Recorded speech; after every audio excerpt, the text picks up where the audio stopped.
Hey beautiful friends, I hope you're having a fabulous Monday.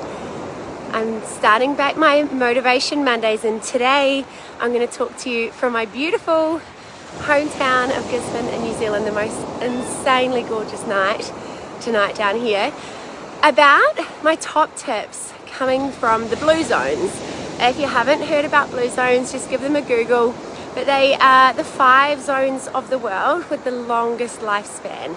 So these people, most people live to over 100, and we know average lifespan in most Western countries, I think, is about 82, sort of 82.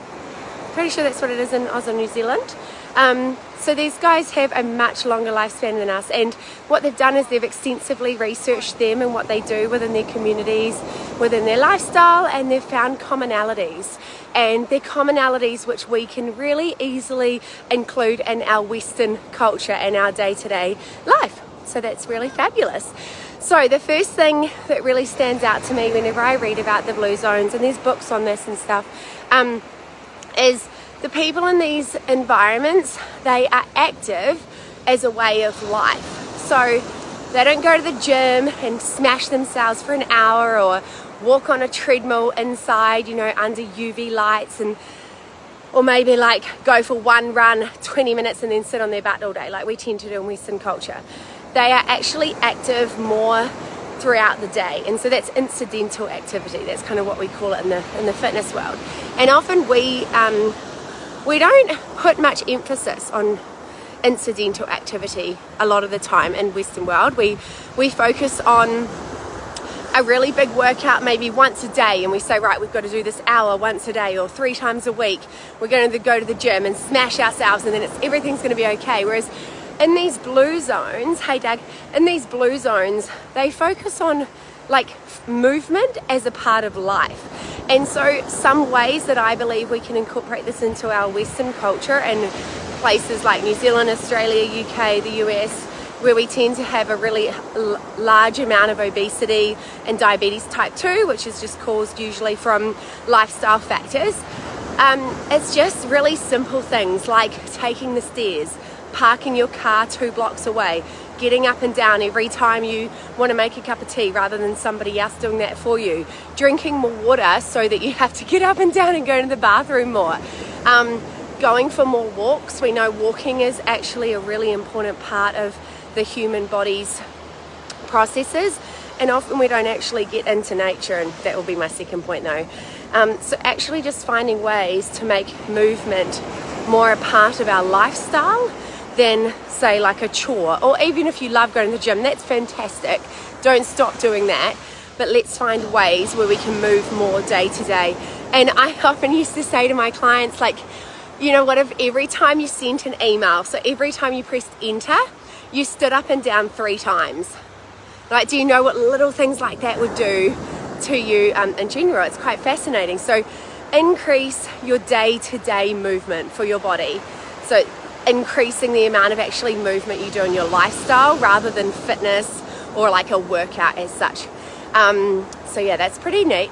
Now the second thing, which I touched on, is increasing the amount of time spent in nature and in grounding. Hello.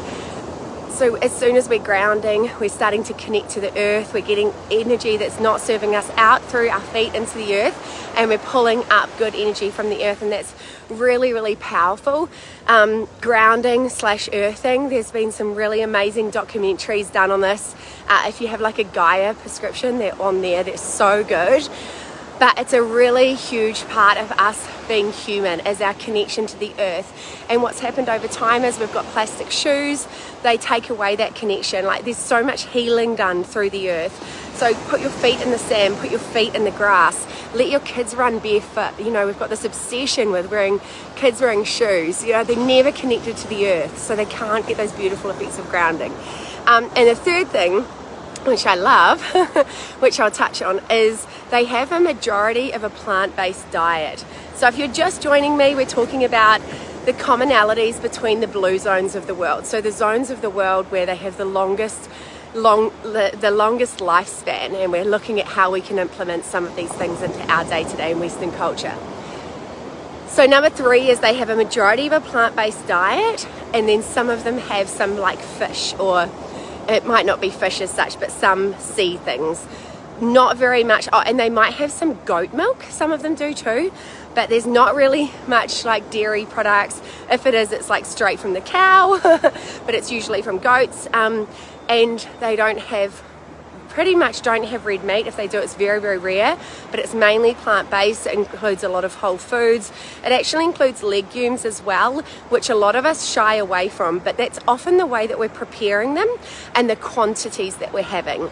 So if we prepare the legumes and we have smaller quantities and then add more vegetables that are in season, because that's another thing they do, they eat seasonally, so their body is actually ready to absorb the nutrients from the right food at the right time. Isn't that awesome? Oh, Buddy's lost his ball. He's looking for it. Where's the ball? I'll have to go back and have a look, I think. He met another dog friend. So those 3 things, I know we can really start to make a positive shift. So the first thing was moving more incidentally, so moving more because for day to day rather than like a workout as such, is moving our bodies. Number 2 was increasing our time in nature and connecting to the earth beneath us.